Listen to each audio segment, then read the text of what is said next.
Recording by Rick Ridpath. The Secret of Kralitz by Henry Kuttner.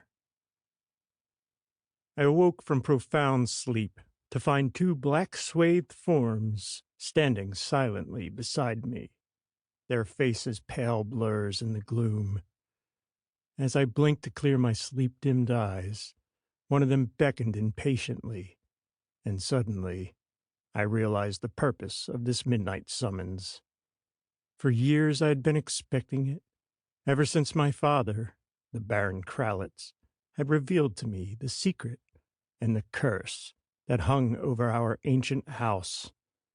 And so, without a word, I rose and followed my guides as they led me along the gloomy corridors of the castle that had been my home since birth. As I proceeded, there rose up in my mind the stern face of my father, and in my ears rang his solemn words as he told me of the legendary curse of the House of Kralitz, the unknown secret that was imparted to the eldest son of each generation at a certain time. When? I had asked my father as he lay on his deathbed, fighting back the approach of dissolution. When you are able to understand, he had told me, watching my face intently from beneath his tufted white brows. Some are told the secret sooner than others. Since the first Baron Kralitz, the secret has been handed down. He clutched at his breast and paused. It was fully 5 minutes before he had gathered his strength to speak again in his rolling, powerful voice. No gasping deathbed confessions for the Baron Kralitz. He said at last, "You have seen the ruins of the old monastery near the village, Franz.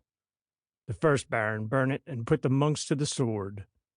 The abbot interfered too often with the Baron's whims. A girl sought shelter, and the abbot refused to give her up to the Baron's demand. His patience was at an end. You know the tales they still tell about him.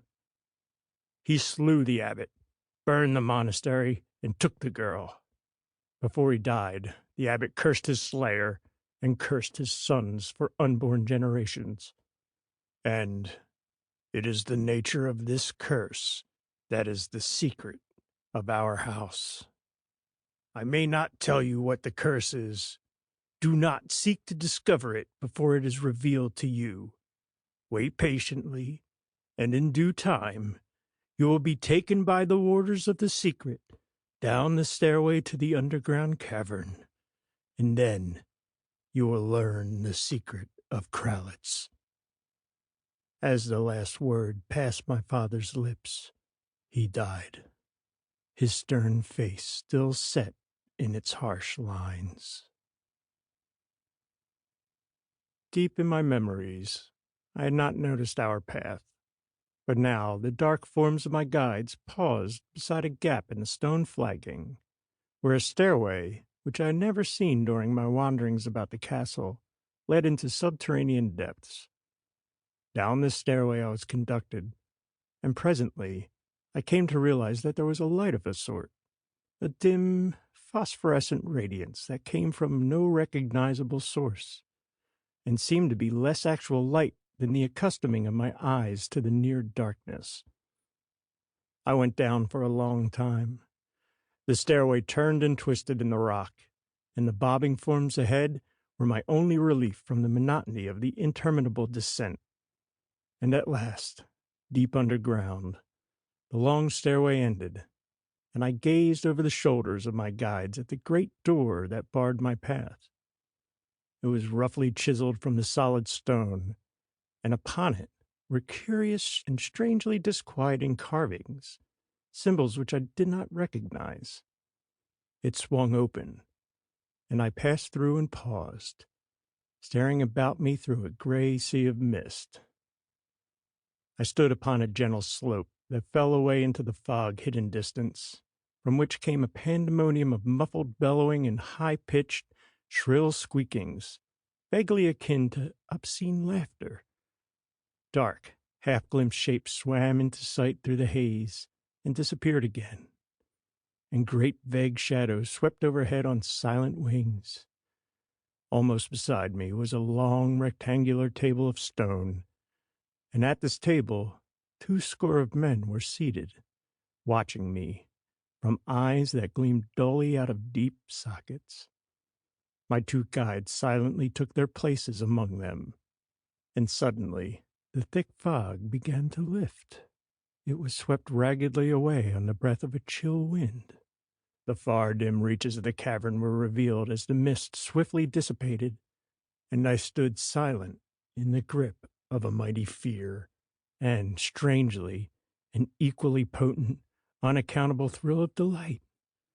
A part of my mind seemed to ask, "What horror is this?" And yet another part whispered, "You know this place."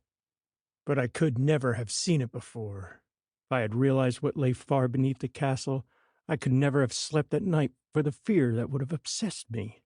For, standing silent within conflicting tides of horror and ecstasy racing through me, I saw the weird inhabitants of the underground world.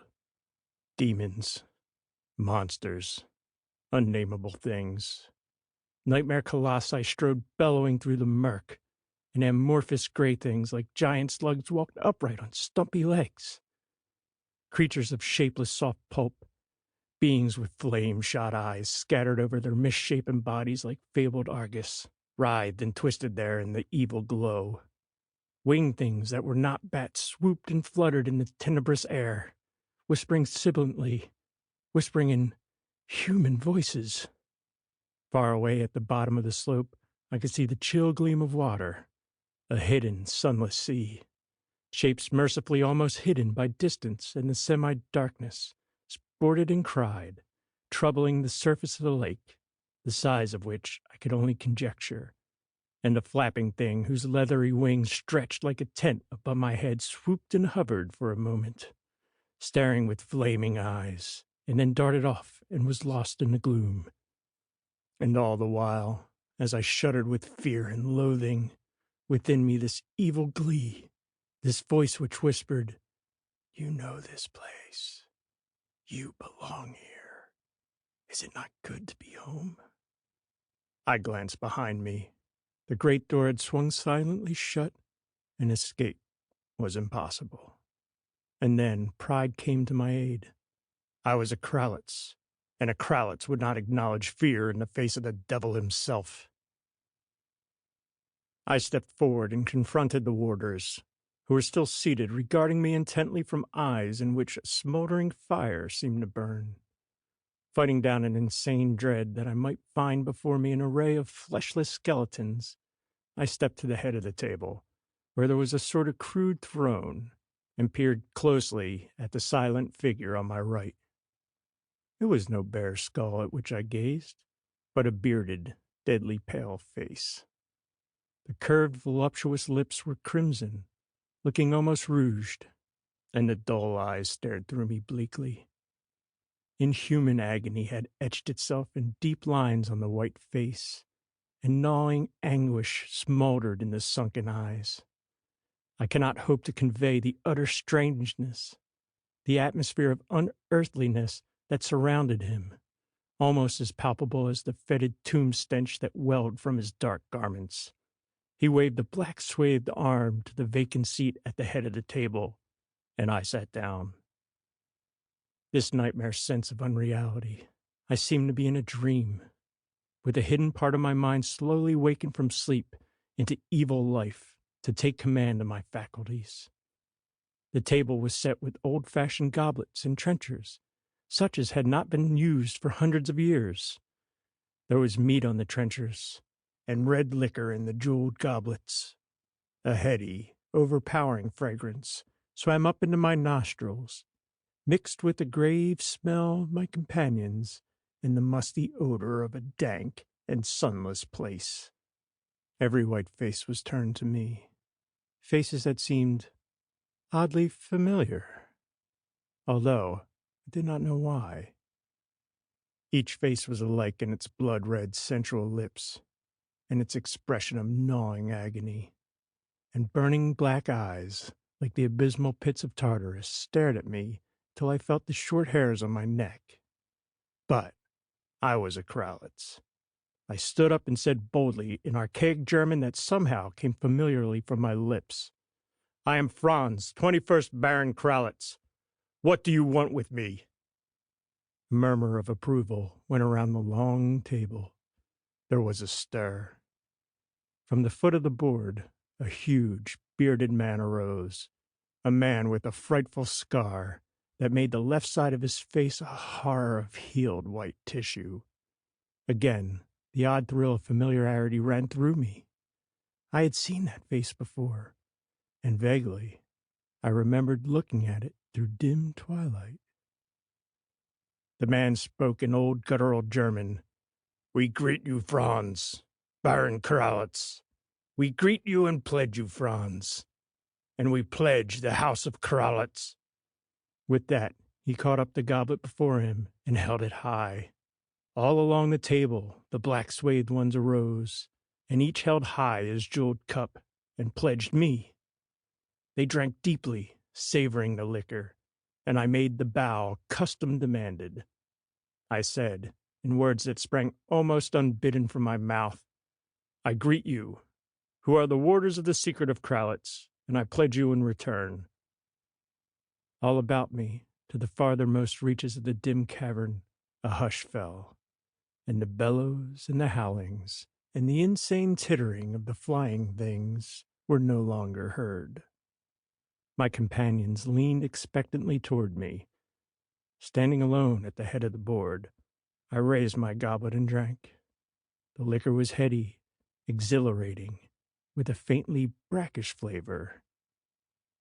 And abruptly, I knew why the pain-racked, ruined face of my companion had seemed familiar. I had seen it often among the portraits of my ancestors, the frowning, disfigured visage of the founder of the House of Kralitz that glared down from the gloom of the great hall. In that fierce white light of revelation, I knew my companions for what they were. I recognized them, one by one, remembering their canvas counterparts. But there was a change. Like an impalpable veil, the stamp of ineradicable evil lay on the tortured faces of my hosts, strangely altering their features, so that I could not always be sure I recognized them. One pale, sardonic face reminded me of my father, but I could not be sure. So monstrously altered was its expression. I was dining with my ancestors, the House of Kralitz. My cup was still held high, and I drained it, for somehow the grim revelation was not entirely unexpected. A strange glow thrilled through my veins, and I laughed aloud for the evil delight that was in me. The others laughed too, a deep-throated merriment like the barking of wolves, tortured laughter from the men stretched on the rack, mad laughter in hell. And all through the hazy cavern came the clamor of the devil's brood. Great figures that towered many spans, high-rocked with thundering glee, and the flying things tittered slyly overhead. And out over the vast expanse swept the wave of frightful mirth, until the half-seen things in the black waters sent out bellows that tore at my eardrums, and the unseen roof far overhead sent back roaring echoes of the clamor. And I laughed with them, laughing insanely, until I dropped exhausted in my seat and watched the scarred man at the end of the table as he spoke. "You are worthy of our company, and worthy to eat at the same board. We have pledged each other, and you are one of us. We shall eat together." And we fell to, tearing like hungry beasts at the succulent white meat in the jeweled trenchers. Strange monsters served us, and at a chill touch on my arm, I turned to find a dreadful crimson thing, like a skinned child, refilling my goblet. Strange, and utterly blasphemous was our feast. We shouted and laughed and fed there in the hazy light, while all around us thundered the evil horde. There was hell beneath Castle Kralitz, and it held high carnival this night. Presently, we sang a fierce drinking song, swinging the deep cups back and forth in rhythm with our shouted chant. It was an archaic song, but the obsolete words were no handicap, for I mouthed them as though they had been learned at my mother's knee. and at the thought of my mother, a trembling and a weakness ran through me abruptly. But I banished it with a draught of the heady liquor. Long, long we shouted and sang and caroused there in the great cavern, and after a time we arose together and trooped to where a narrow, high-arched bridge spanned the tenebrous waters of the lake. But I may not speak of what was at the other end of the bridge, nor of the unnameable things that I saw and did. I learned of the fungoid, inhuman beings that dwell on far cold Yugoth, of the cyclopean shapes that attend unsleeping Cthulhu in his submarine city, of the strange pleasures that the followers of leprous, subterranean Yog-Sothoth may possess. And I learned, too, of the unbelievable manner in which Iod, the Source, is worshipped beyond the outer galaxies. I plumbed to the blackest pits of hell and came back, laughing. I was one with the rest of those dark waters, and I joined them in the Saturnalia of horror until the scarred man spoke to us again. "Our time grows short," he said, his scarred and bearded white face like a gargoyle's in the half-light. "We must depart soon, but you are a true Kralitz, Franz, and we shall meet again, and feast again, and make merry for longer than you think. One last pledge." I gave it to him. "To the house of Kralitz. May it never fall." And with an exultant shout, we drained the pungent dregs of the liquor. Then a strange lassitude fell upon me. With the others, I turned my back on the cavern and the shapes that pranced and bellowed and crawled there, and I went up through the carved stone portal. We filed up the stairs, up and up, endlessly, until at last we emerged through the gaping hole in the stone flags, and proceeded, a dark, silent company, back through those interminable corridors. The surroundings began to grow strangely familiar, and suddenly I recognized them. We were in the great burial vaults below the castle, where the barons Kralitz were ceremoniously entombed. Each baron had been placed in his stone casket in his separate chamber, and each chamber lay, like beads on a necklace, adjacent to the next, so that we proceeded from the farthermost tombs of the early barons Kralitz towards the unoccupied vaults. By immemorial custom, each tomb lay bare, an empty mausoleum, until the time had come for its use, when the great stone coffin, with the memorial inscription carved upon it, would be carried to its place. It was fitting, indeed, for the secret of Kralitz to be hidden here. Abruptly, I realized that I was alone, save for the bearded man with the disfiguring scar. The others had vanished, and, deep in my thoughts, I had not missed them. My companion stretched out his black swathed arm and halted my progress, and I turned to him questioningly. He said in his sonorous voice, "I must leave you now. I must go back to my own place," and he pointed to the way whence we had come. I nodded, for I had already recognized my companions for what they were. I knew that each Baron Kralitz had been laid in his tomb, only to arise as a monstrous thing, neither dead nor alive, to descend into the cavern below and take part in the evil Saturnalia. I realized, too, that with the approach of dawn, they had returned to their stone coffins, to lie in a death-like trance until the setting sun should bring brief liberation. My own occult studies had enabled me to recognize these dreadful manifestations. I bowed to my companion, and would have proceeded on my way to the upper part of the castle, but he barred my path. He shook his head slowly, his scar hideous in the phosphorescent gloom. I said, "May I not go yet?" He stared at me with tortured, smoldering eyes that had looked into hell itself, and he pointed to what lay beside me, and in a flash of nightmare realization, I knew the secret of the curse of Kralitz. There came to me the knowledge that made my brain a frightful thing in which shapes of darkness would ever swirl and scream, the dreadful comprehension of when each Baron Kralitz was initiated into the Brotherhood of Blood. I knew that no coffin had ever been placed unoccupied in the tombs, and I read upon the stone sarcophagus at my feet the inscription that made my doom known to me. My own name. Franz, 21st Baron Kralitz. End of The Secret of Kralitz. Recording by Rick Ridpath, Warminster, Pennsylvania.